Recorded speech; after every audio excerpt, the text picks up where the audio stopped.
మరో breaking news చూస్తున్నాం. తెలంగాణ ముఖ్యమంత్రి రేవంత్ రెడ్డి ఢిల్లీకి బయలుదేరారు. పార్టీ అగ్రనేతలతో పాటు పలువురు కేంద్ర మంత్రులను కలవనున్నారు. ముఖ్యంగా మంత్రివర్గ విస్తరణతో పాటు కొత్త పీసీసీ అధ్యక్షుడి ఎంపికపై హైకమాండ్తో చర్చించే అవకాశం ఉన్నట్లు తెలుస్తోంది.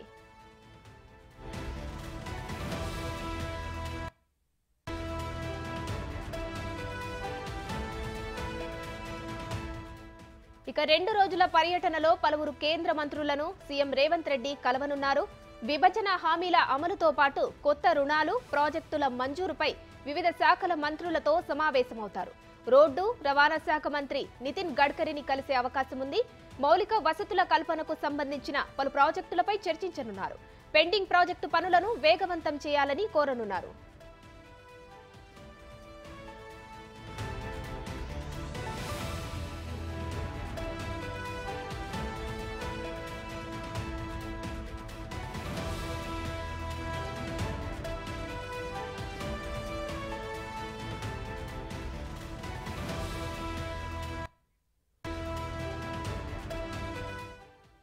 రైట్, ఇదే అంశానికి సంబంధించి మరిన్ని డీటెయిల్స్ మా ప్రతినిధి శివ ఫోన్ లైన్ లో అందిస్తారు. శివ, చెప్పండి.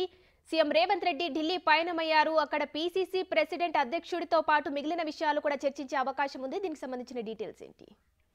రైట్ ఉమా, కొద్దిసేపు క్రితమే తెలంగాణ సీఎం రేవంత్ రెడ్డి ఢిల్లీ పర్యటనకు బయలుదేరారు. 12:30 ఢిల్లీ ఎయిర్పోర్ట్ కు చేరుకునే అవకాశం కనిపిస్తుంది. అక్కడ నుంచి తన అధికారిక నివాసమైన తుగ్లక్ రోడ్ లోని తన సీఎం అధికారిక నివాసానికి సీఎం రేవంత్ రెడ్డి చేరుకుంటారు. తర్వాత ఈ రోజు కాంగ్రెస్ పెద్దలను కలిసే అవకాశం కనిపిస్తోంది. మళ్ళా రేపు పర్యటనలో కూడా కేంద్ర మంత్రులను కలిసి రాష్ట్రానికి రావాల్సిన నిధులు, రాష్ట్ర అభివృద్ధికి సంబంధించి కేంద్ర సహకారం అందించాలంటూ కూడా కేంద్ర మంత్రులకు విజ్ఞప్తులు చేయబోతున్నారు. గత పర్యటన సందర్భంగానే తెలంగాణలోని నామినేటెడ్ అలాగే పీసీసీ మంత్రివర్గ విస్తరణ గురించి చర్చలు జరిగాయి.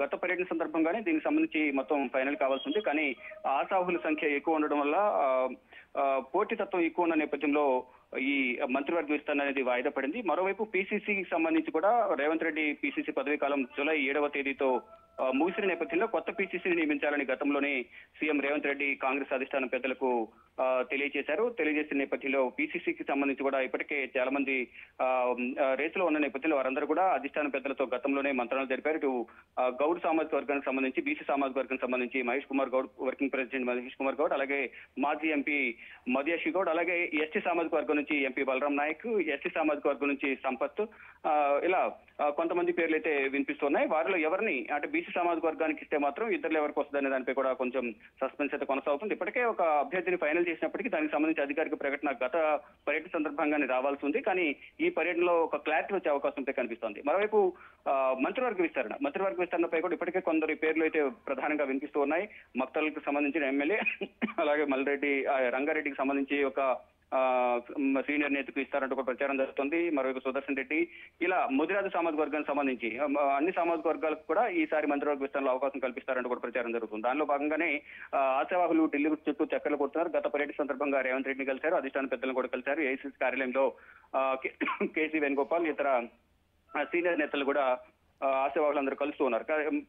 ఈ రోజు రేపు ఢిల్లీ పర్యటనలో భాగంగా ఇటు రాష్ట్రానికి సంబంధించిన అభివృద్ధి కార్యక్రమాలకు సంబంధించి కేంద్రం నుంచి రావాల్సిన నిధులు కానీ ఇక 23వ తేదీన కేంద్రం బడ్జెట్ ప్రవేశపెట్టబోతుంది కాబట్టి గతంలోనే కొన్ని వినతులు సమర్పించారు. దానికి సంబంధించి కేటాయింపులు ఇచ్చేలాగా కొంచెం త్వరగా తీసుకోవాలంటూ కూడా ఇటు ఆర్థిక శాఖ మంత్రి కానీ ఇతర కేంద్ర మంత్రులందరూ కూడా కలిశారు. ఇక ఈ పర్యటన సందర్భంగా కూడా ఇటు కేంద్ర రోడ్డు రవాణా శాఖ మంత్రి నితిన్ గడ్కరీ ఇతర కేంద్ర మంత్రులను కూడా కలిసే అవకాశం కనిపిస్తోంది. ఈ రోజు మాత్రం పార్టీ కార్యక్రమాలకు సంబంధించి రాహుల్ గాంధీ, మల్లికార్జున ఖర్గే, కేశవ్ వేణుగోపాల్ వీరందరితో కూడా భేటీ అయి రాష్ట్రంలో పార్టీ బలోపేతానికి సంబంధించి కానీ ఇక్కడ రుణమాఫీ చేసిన సందర్భంలో కృతజ్ఞత సభ నిర్వహించబోతున్నారు వరంగల్లో. దానికి ఆ సభకు హాజరు కావాల్సిన రాహుల్ గాంధీకి ఆహ్వానం పలికేందుకు ఢిల్లీ వస్తున్నట్లుగా కూడా తెలుస్తోంది. Uma, right, thank you Shiva.